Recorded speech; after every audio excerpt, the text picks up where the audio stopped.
The stars hung silent in the vast darkness of the Andromeda sector, their ancient light painting patterns across the void that had remained unchanged for billions of years.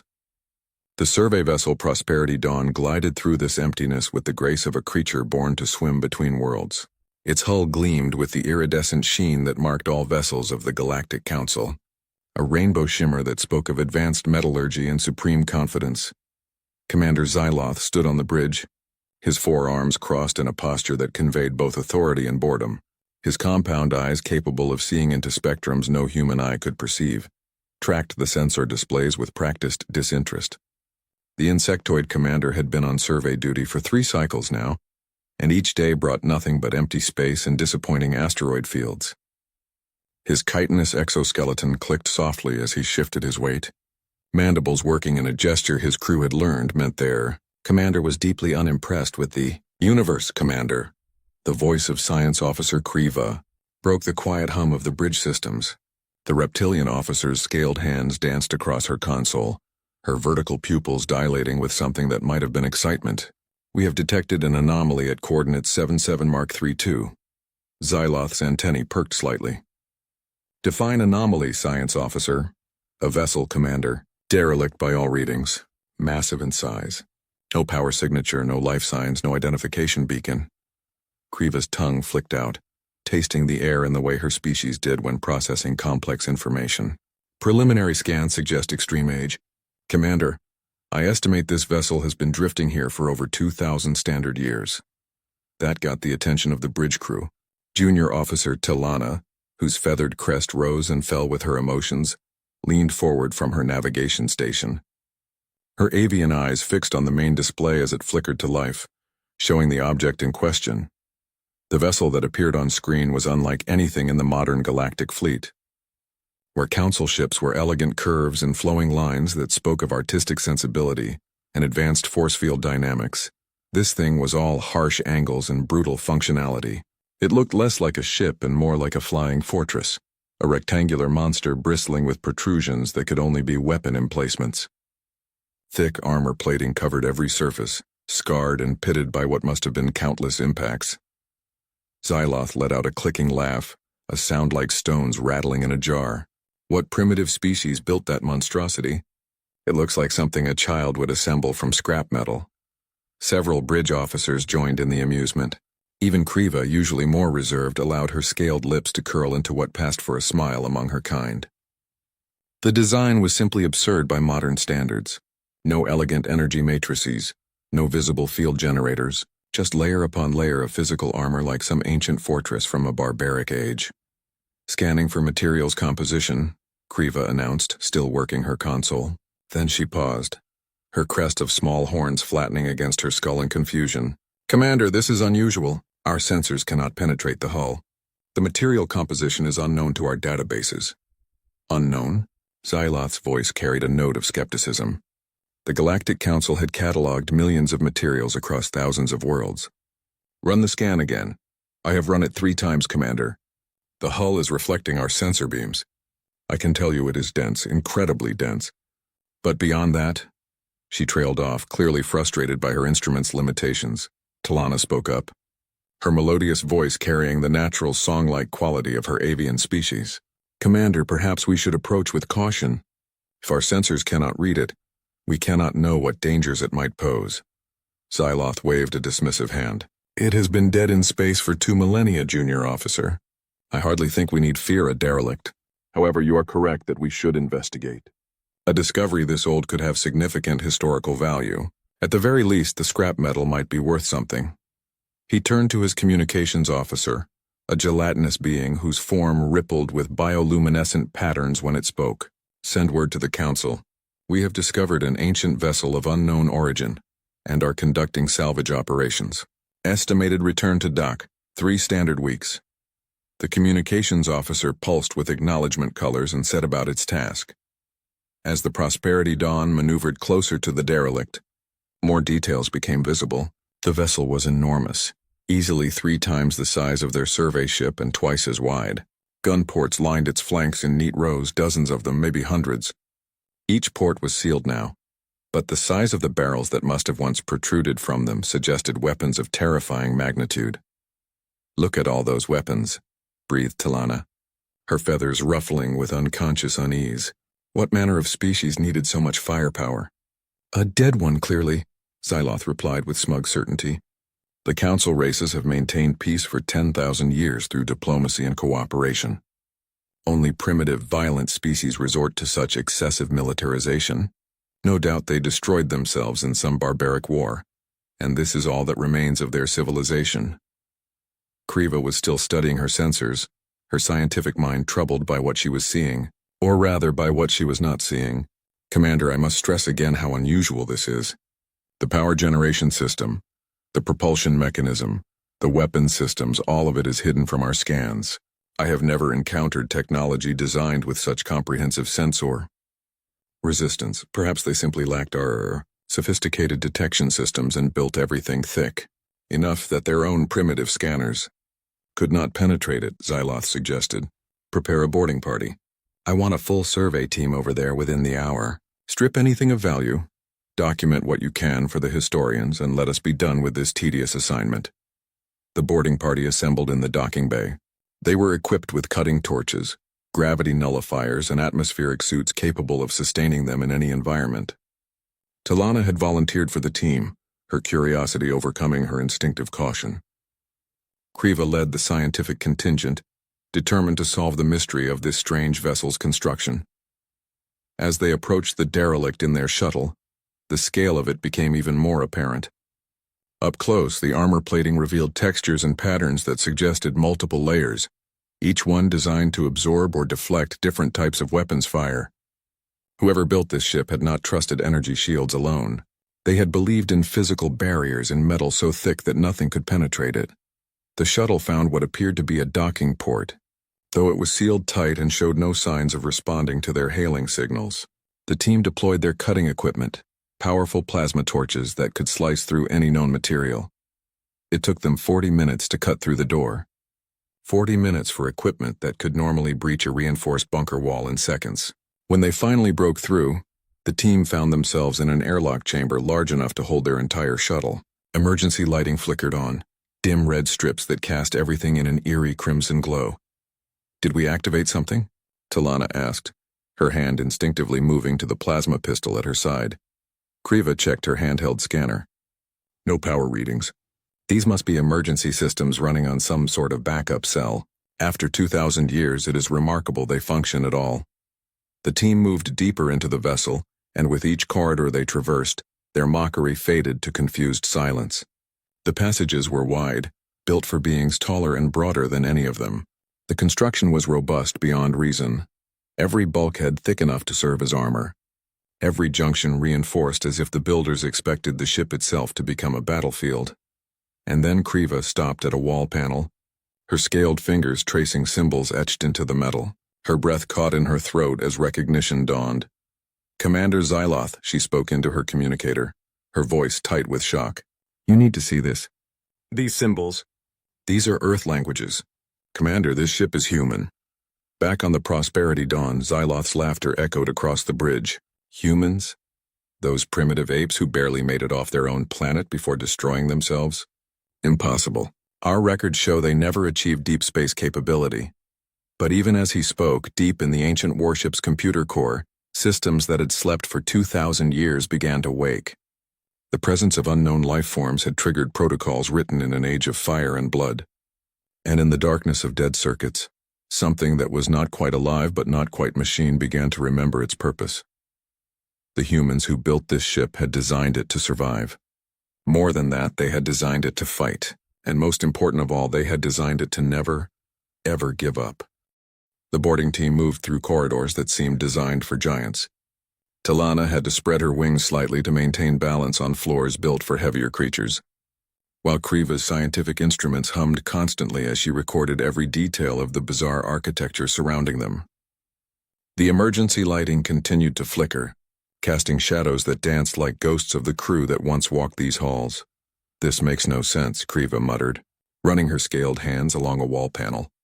"According to all Galactic Council records, humans never left their home system.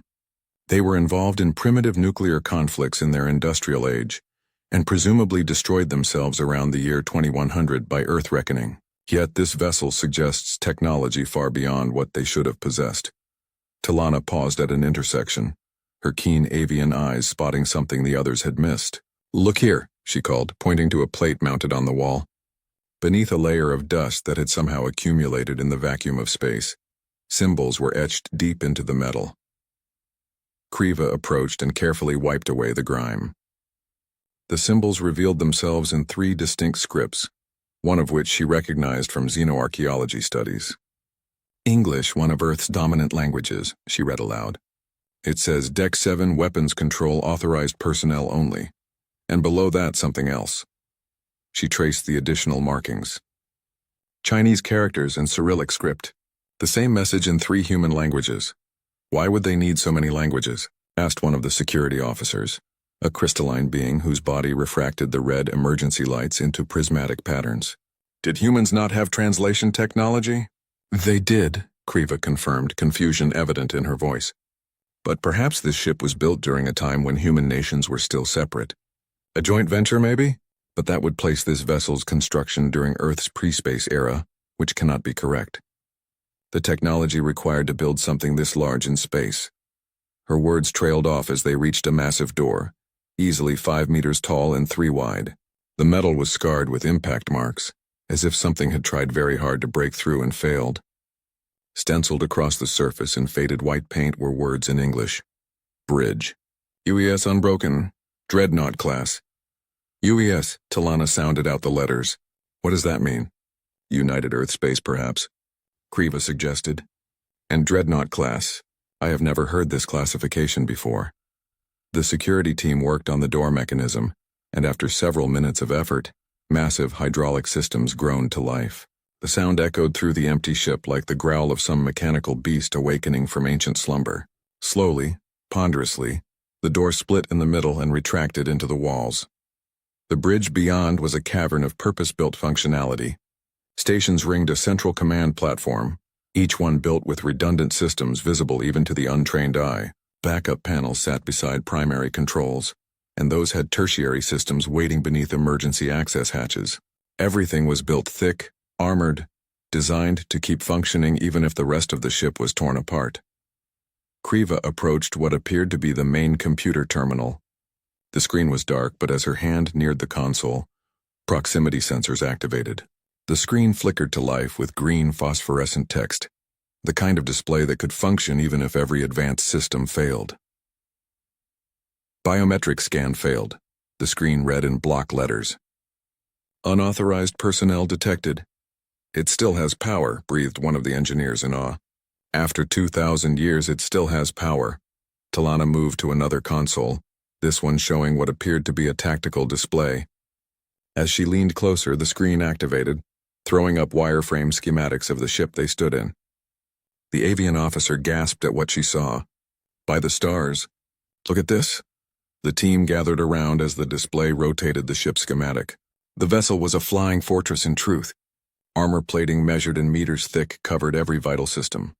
Weapons batteries lined every angle, providing overlapping fields of fire that would make it nearly impossible to approach without being targeted by dozens of guns simultaneously. The power plant alone was larger than most modern corvettes, and there were 3 of them, each capable of running the ship independently. "This is insane," whispered the crystalline security officer. "No modern vessel is built like this. The resource cost alone would bankrupt a small planet. Why would anyone need this much redundancy? This much armor, this much firepower?" Kriva's hands flew across the console, her scientific training taking over. "I am accessing the ship's database. It appears the primary systems are locked, but some historical files are available in public directories." She paused, her eyes widening as she read. "Team, you need to hear this." She activated the audio system and a voice filled the bridge. It was human, male, speaking English with an accent that sounded strange even through the translation software their suits provided. The voice was tired, worn down by something that sounded like soul-deep exhaustion. "Captain's log, UES Unbroken, date November 17th, 2387. We've been fighting for 3 years now. 3 years since the Devourers came. 3 years since we learned we weren't alone in the universe. 3 years since we learned the galaxy could produce nightmares worse than anything we imagined. The team exchanged glances. Devourers? There was no such species in any galactic database. The recording continued. We've lost Earth, Mars, the colonies in the outer system. The Devourers don't conquer, they consume. They don't negotiate, they assimilate. Every ship we lose, every station that falls, it feeds them and makes them stronger. We're building the dreadnoughts now. Building them as fast as we can, but we're running out of everything. Running out of materials, running out of time, running out of hope. The voice paused and they could hear the sound of breathing, heavy and labored. But we're not running out of spite. We're not running out of anger. And we're sure as hell not running out of bullets. The Unbroken is ready for launch. 50 decks, 4,000 crew. Enough firepower to crack a planet. We built her to last, built her to fight, built her to make sure that even if humanity falls, we take those bastards with us. The recording ended abruptly, leaving the boarding team in shocked silence. The year 2387, Kriva said quietly. That is nearly 500 years before the Galactic Council was even formed. This ship is older than our entire civilization. Talana's feathers were flat against her body, a sign of deep distress among her people. He spoke of an enemy called the Devourers, an enemy that consumed planets. Why is there no record of this? Why is there no record of this war? Before anyone could answer, the console Kriva was working at suddenly flashed bright red. Alarms began to wail, not the soft modern tones of council ships, but harsh klaxons designed to cut through the noise of battle and the screams of dying crew. Warning! A synthetic voice boomed through the bridge speakers. Unauthorized personnel detected. Species classification unknown. Threat assessment, possible devourer infiltration units. What did we do? Shouted the security chief, his crystalline form flashing with alarm colors. The lights throughout the bridge surged from dim red to blazing white. Displays that had been dark for millennia flickered to life. The tactical screens showed the Prosperity Dawn hanging in space nearby, and targeting reticles began to appear around it. Initiating defensive protocols. The synthetic voice continued with mechanical indifference. Main power plants coming online. Weapons systems activating. Primary mission parameters. Protect humanity. Eliminate devourer forces. Kriva lunged for the console, trying desperately to input commands that the ancient system might recognize. It thinks we're enemies. It thinks we're these devourers. Get back to the shuttle, Talana ordered, her command voice cutting through the panic. Move now! The team ran, their footsteps echoing through corridors that were suddenly alive with light and sound. Behind them they could hear massive mechanical systems engaging, the sound of weapons batteries rotating into firing positions, the deep thrumming hum of reactors that had been cold for 2,000 years suddenly burning hot again. They reached the shuttle bay to find their craft still intact, but the outer doors were beginning to close. The team threw themselves through the narrowing gap, the shuttle pilot firing thrusters before everyone was even properly seated. They shot out into space just as the doors sealed behind them with final crushing force. On the Prosperity Dawn, Commander Xyloth watched in disbelief as the ancient warship came to life. Running lights illuminated along its hull, revealing the true scale of the vessel. It was even larger than their initial scan suggested, and as he watched, weapon ports that had been sealed for millennia began to iris open like mechanical eyes awakening. Commander, his tactical officer said, voice tight with fear, that ship is targeting us.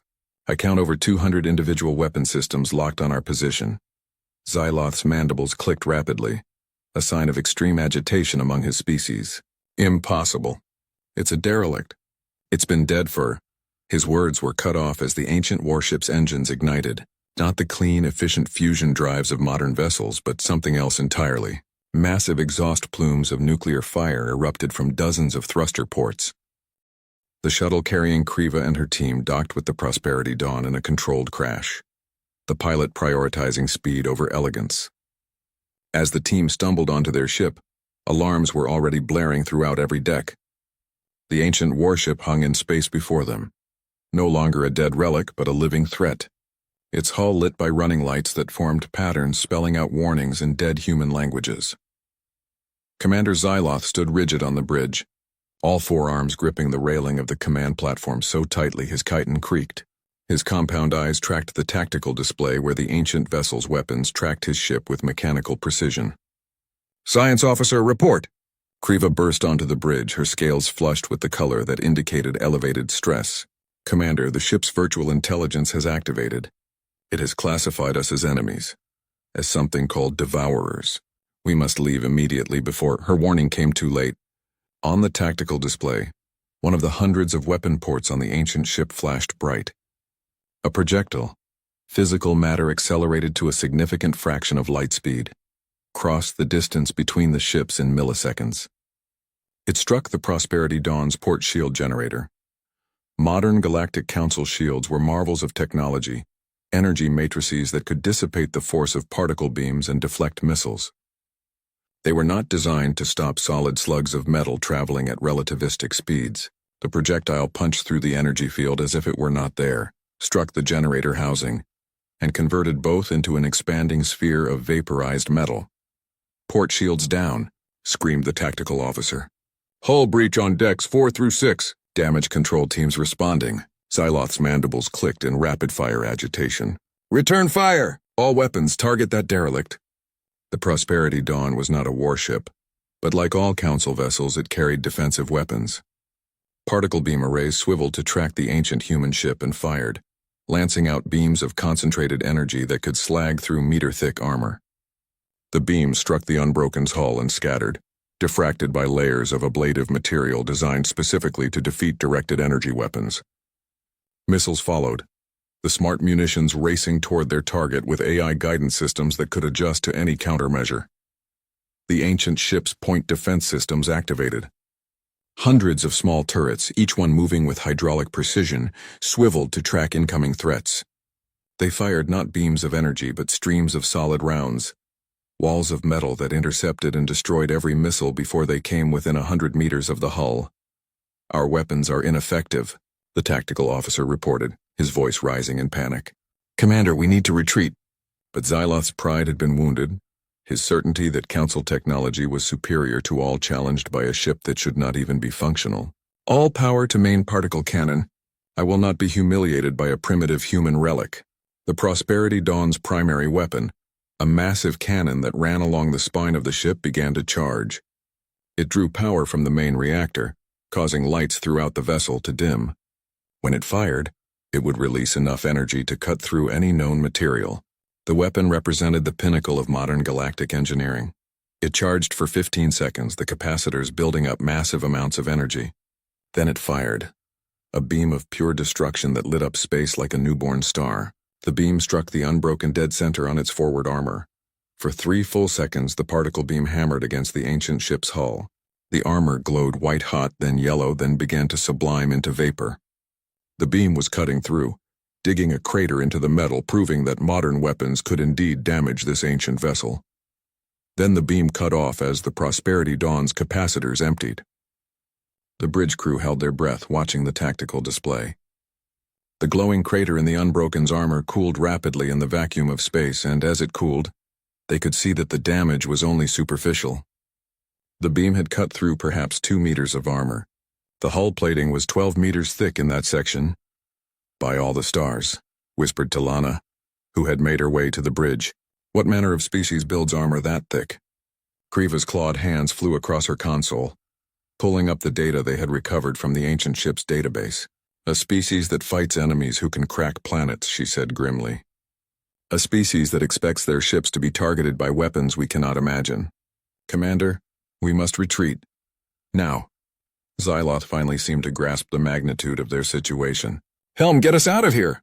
Maximum speed!"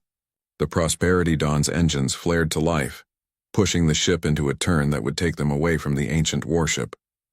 For a moment it seemed they might escape. The Unbroken hung motionless in space, watching them with sensors that were primitive by modern standards but still functional after millennia of dormancy. Then the ancient ship moved. Its massive nuclear engines ignited with a fury that lit up every sensor on the Council vessel. The Unbroken did not turn gracefully or maneuver with the elegant efficiency of modern ships.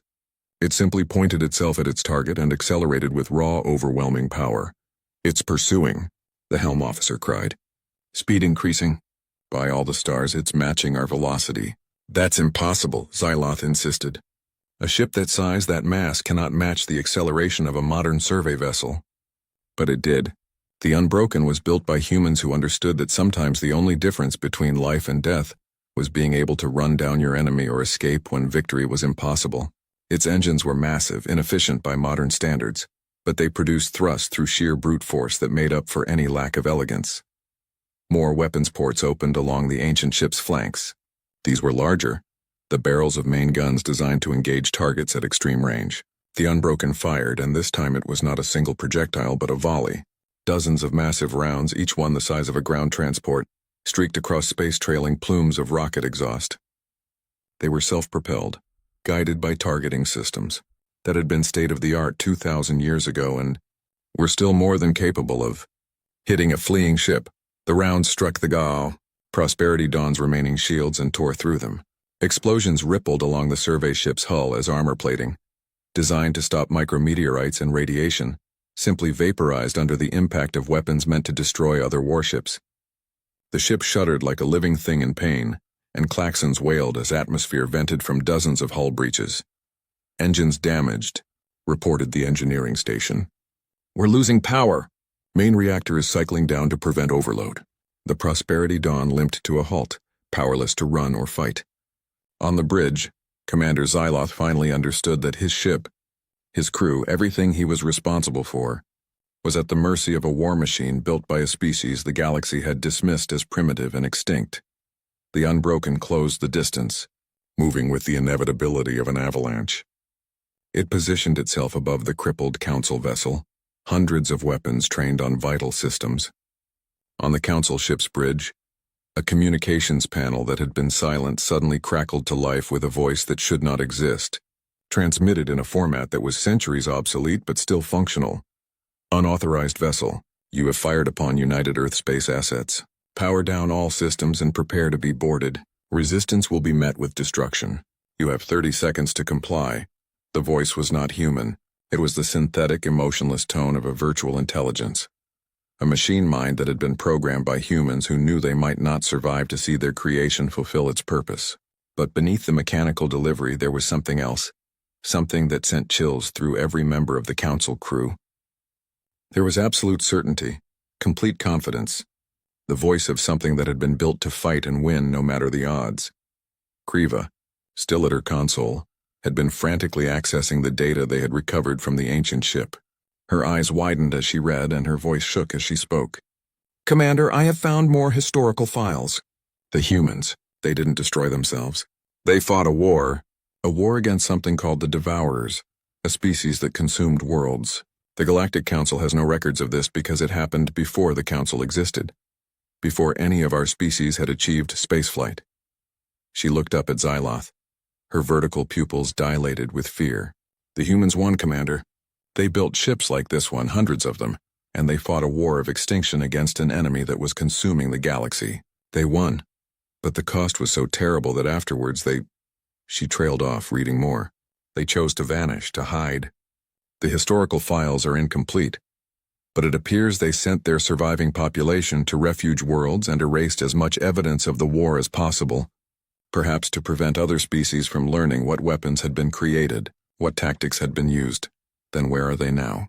Talana asked, her feathers ruffled with distress. "If they won, if they survived, where did the humans go?" Kriva brought up a star chart on her display, old human data overlaid with modern galactic coordinates. According to the Unbroken's navigation logs, it was part of a defensive perimeter. It and ships like it were left to patrol, to watch for the return of the Devourer. The distress signal from the Prosperity Dawn had reached the nearest Galactic Council station within hours of the first attack. What arrived 3 days later was not a rescue ship, but a battle group, 6 warships representing the military might of 3 different Council species. They were sleek vessels of modern design, each one bristling with particle beam arrays, missile pods, and shield generators that could withstand the full output of a star for brief moments. Admiral Vexnor commanded the battle group from the heavy cruiser, Divine Purpose. The Admiral was a being of pure energy, his consciousness contained within a crystalline matrix that served as his body.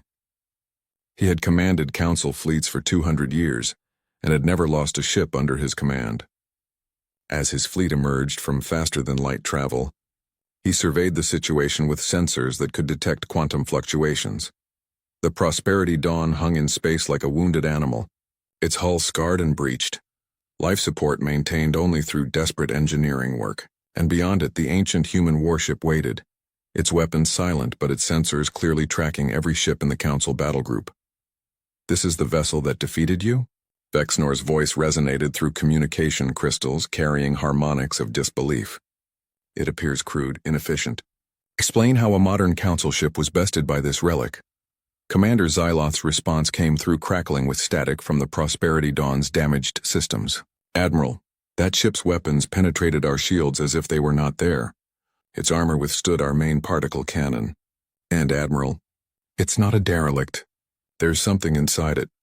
A virtual intelligence that thinks we're enemies from an ancient war. It's heading somewhere, following coordinates to unknown space." Vexnor processed this information through logic patterns that were fundamentally different from organic thought. "Then we will stop it. Council authority supersedes the programming of any ancient machine. All ships battle formation. We will disable this vessel and claim it for study." The 6 warships moved into a perfect sphere formation around the Unbroken, each one positioned to provide overlapping fields of fire, while supporting each other's shields. It was a formation perfected over thousands of years of Council military doctrine, designed to defeat any threat through coordinated superiority. Unknown vessel. Vexnor broadcast on all frequencies, using translation protocols that should work on any system capable of receiving radio waves. "You are in violation of Galactic Council space. Power down all systems and prepare to be boarded. This is your only warning." For a long moment there was no response. Then unexpectedly the ancient ship answered, not with the synthetic voice of its virtual intelligence, but with a recording, a human voice that must have been stored in its memory for 2 millennia. "This is Captain Sarah Chen of the United Earth space vessel Unbroken, speaking to whoever finds this ship after I'm gone." The voice was female, speaking English that the translation systems rendered into each species' native language. But something in the original tone carried through, something tired and determined and completely unafraid. "If you're hearing this, it means the automated systems have been activated. It means the Unbroken thinks it's found either the Devourers or humanity. If you're not human and you're not the Devourers, then I recommend you get out of the way." Vexnor's crystalline form pulsed with colors indicating irritation. A recording. "The machine cannot negotiate. All ships, target weapon systems and engines. Fire on my mark." But before he could give the order, the human voice continued. "This ship was built for one purpose. To fight, to survive. To make sure that humanity had a future even if we had to burn the galaxy to ash to secure it. We built the Unbroken and her sister ships because we learned a hard truth. In this universe, being peaceful means nothing if you can't also be dangerous. Being civilized means nothing if you can't also be savage. We didn't want to build war machines, but we did. Because the alternative was extinction." The recording paused, and in the silence every sensor in the Council fleet detected a massive power surge from the ancient ship. Systems that had been running on minimal energy suddenly ramped up to full combat readiness. "The Unbroken has never surrendered," Captain Chen's voice concluded. "She never will. Humanity built her to endure. So I'll ask you once, whoever you are, get out of our way." The recording ended, and the ancient warship's weapons ports irised open. All of them. Hundreds upon hundreds of gun barrels, missile tubes, and energy weapons that should not still function, but clearly did. The sight was enough to make even Admiral Vexnor pause. "Admiral," his tactical officer reported, "we're detecting massive energy buildup in multiple systems. Reactor output is exceeding theoretical maximums for a ship of this size." "Admiral, I don't think it's bluffing." "It's a machine," Vexnor replied with certainty. "Machines follow logic. It cannot win against 6 modern warships. It will recognize the futility of resistance." He opened a fleet-wide channel. All ships fire. The Council battle group unleashed everything. Particle beams from 6 ships converged on the Unbroken, enough energy to boil away atmosphere from a planet. Missiles streaked from their pods, hundreds of them, each one guided by artificial intelligence that could predict and counter any evasive maneuver. It was overwhelming firepower, coordinated assault that represented the pinnacle of modern warfare. The Unbroken did not try to dodge. It did not maneuver or attempt to outrun the incoming fire. Instead, it did what it was designed to do. It took the hit and fought back. The particle beam struck the ancient armor and began to burn through, melting away layers of metal. But there were so many layers, and each one was designed to absorb and dissipate different wavelengths of energy. By the time the beams burned through the outer armor, they had lost coherence, scattering and spreading across backup plates that channeled the heat away to radiators buried deep in the hull. The missiles came next, and the Unbroken's point defense grid activated with mechanical efficiency. Thousands of small-caliber guns, each one firing solid slugs at rates measured in hundreds of rounds per second, created walls of metal in space. The incoming missiles flew into these walls and disintegrated, torn apart by impacts that overwhelmed their guidance systems and structural integrity. And then the Unbroken returned fire. The ancient ship had been built during an era when humans still believed in the simple effectiveness of kinetic energy. Its main guns fired solid slugs, massive projectiles accelerated to incredible velocities by electromagnetic rails that ran the length of the ship. These were not elegant weapons. They could not adjust their trajectory after firing, could not track moving targets with perfect precision, but what they lacked in sophistication, they made up for in raw, devastating power. The first salvo struck the divine purpose amidships. The modern cruiser's shields flared brilliant blue as they absorbed the kinetic energy, converting it to heat and light. The shields held for a fraction of a second. Then they failed, overloaded by simple momentum that no energy field could fully dissipate. The projectiles punched through the hull, and where they struck, armor that was designed to stop energy weapons simply crumpled like paper. "Shields down," screamed the divine purpose's tactical officer. "Hull breaches on decks 12 through 18. We're venting atmosphere." Vexnor's crystalline form blazed with colors indicating shock. "How?" "Our shields are rated to withstand direct hits from capital ship weapons."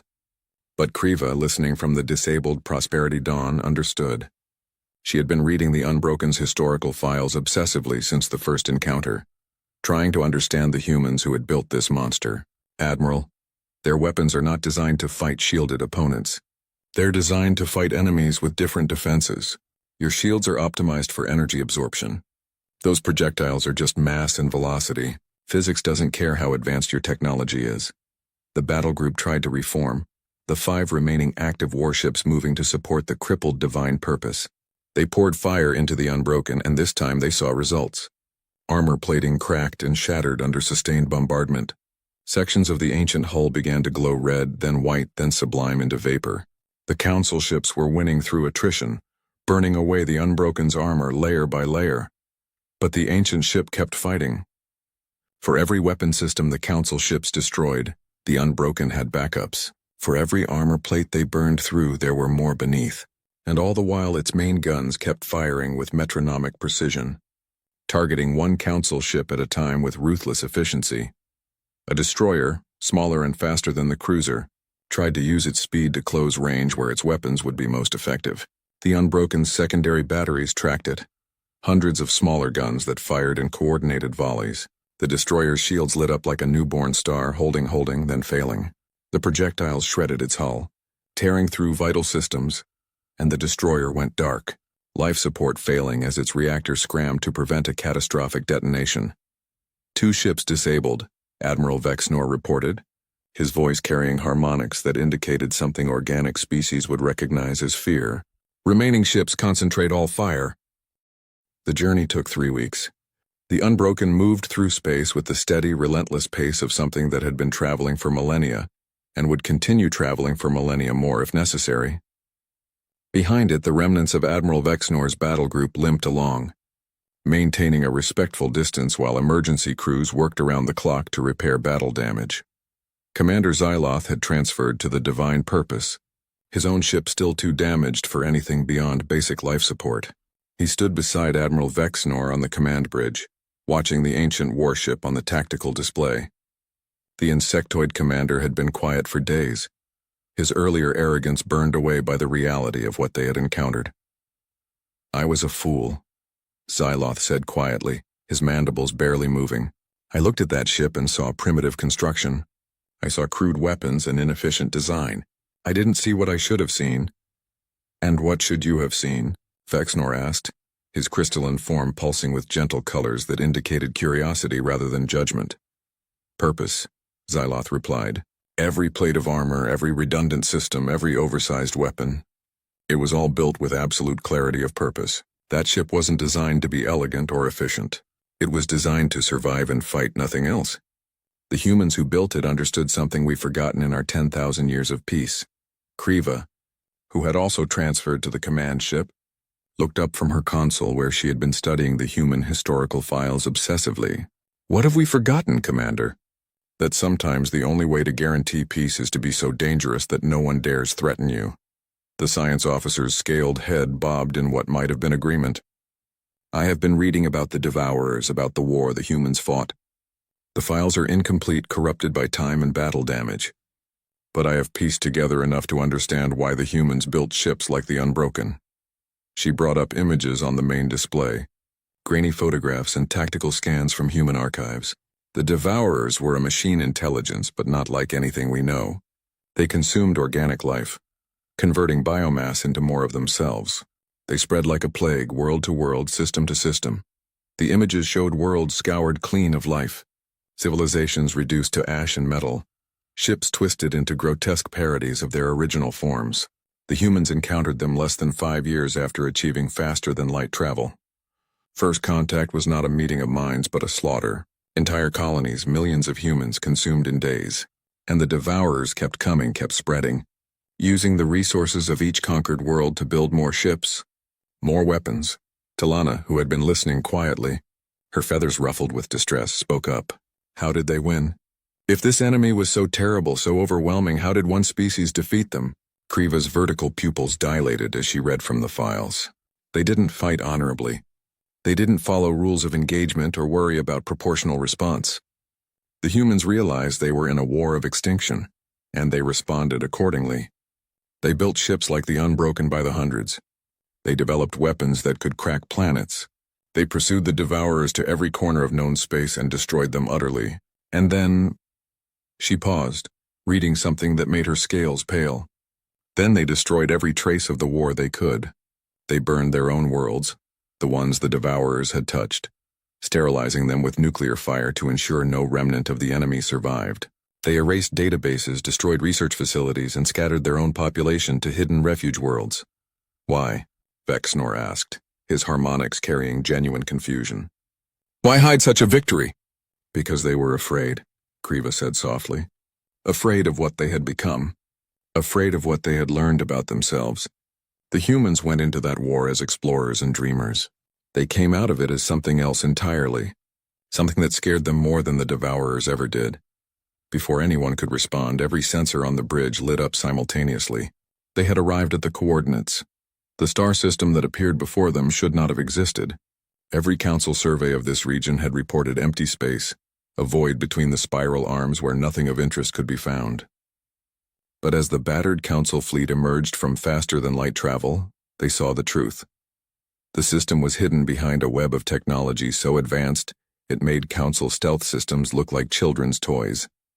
Satellites that bent light and gravity, sensor decoys that created false readings, gravitational lenses that made the entire system invisible to any casual scan. And as the council ships emerged into real space, that veil was deliberately lifted, revealing what had been hidden for 2,000 years. 7 planets orbited a yellow star. 3 of them showed signs of massive habitation. Orbital structures ringed each world. Not the elegant stations of council design, but sturdy functional constructs built to last centuries. And ships, hundreds of ships, moved between the planets in carefully coordinated traffic patterns. But what made Xyloth's mandibles freeze in mid-click? What caused Vexnor's crystalline form to pulse with colors indicating awe? What made every member of every crew stop and stare were the defense platforms. They ringed the system in 3 concentric spheres, each one hundreds of kilometers apart. The platforms were massive, each one larger than a council battle station, and they bristled with weapons that made the Unbroken's armament look modest. These were fortresses, strong points designed to turn the entire star system into a killing field that nothing could cross. And at the heart of the system, in orbital docks around the second planet, ships rested in various states of construction and maintenance, not ships like the Unbroken, though there were several of those. These were newer designs, sleeker but no less deadly, clearly built with lessons learned from ancient wars but incorporating technology that seemed to blend council elegance with human practicality. "By all the stars," Talana whispered. "They're still here. The humans are still here." A communication channel opened using modern Galactic Council protocols but with an unmistakable human accent. "Unknown vessels, this is New Terra Space Command. You have entered the territorial space of the United Terran Refuge. Your damaged vessels and non-hostile posture has been noted. We are prepared to offer assistance if required." The voice was calm, professional, and carried none of the aggressive certainty of the Unbroken's ancient recordings. But beneath the diplomacy there was something else, an undercurrent of quiet confidence that came from knowing that every weapon in the system was tracking the Council ships. Admiral Vexnor responded after a moment of what his species used for composing oneself. "New Terra Space Command, this is Admiral Vexnor of the Galactic Council Fleet. We have accompanied one of your vessels to these coordinates. It appears to be an automated warship from your historical era." "We're aware," the human voice replied. "The Unbroken triggered our long-range sensors 3 days ago. We've been preparing to receive her. Admiral, permission to approach your fleet with a diplomatic shuttle? I believe we have much to discuss." The shuttle that arrived an hour later was small, elegant, and showed design principles that seemed to merge human functionality with aesthetic sensibilities the Council would recognize. It docked with the divine purpose under the careful watch of security teams who were unsure whether to treat the approaching humans as honored guests or potential threats. The human who emerged from the airlock was a woman, middle-aged by her species standards, wearing a uniform that was crisp and formal. She moved with the careful grace of someone accustomed to different gravities, and her eyes, brown and warm, took in the assembled council officers with what looked like a mix of curiosity and carefully controlled amusement. "Admiral Vexnor," she said, extending her hand in the human gesture of greeting. "I'm Ambassador Sarah Chen." "Yes, Chen. My family has been using that name for 80 generations now since the war. I'm told my ancestor commanded the Unbroken before her final voyage." Vexnor, through his crystalline form, extended an energy tendril to touch her hand briefly. "Ambassador Chen, your people have much to answer for. That warship destroyed 3 of my vessels and damaged 4 others." The ambassador's expression became more serious. "And you fired on a vessel that was clearly damaged, clearly not responding to your communications, clearly following automated protocols. Admiral, the Unbroken and ships like her were programmed with very specific instructions. Protect humanity. Assess all unknown contacts as potential threats. Return to rally points if primary mission parameters cannot be fulfilled." She paused, her voice becoming softer. "She's been alone for 2,000 years, Admiral. Running on automated protocols, maintaining a patrol pattern, waiting for orders that never came. And then you woke her up and immediately attacked her. What did you expect would happen?" The bridge was silent. Finally, Kriva spoke up, her scientific curiosity overcoming her caution. "Ambassador, the galaxy has no record of your species' achievements. No record of the war you fought, the enemy you defeated. Why hide? Why remain isolated for 2 millennia when you clearly possess technology that could benefit the entire Galactic Council?" Ambassador Chen's expression became distant, as if looking at something far away in time.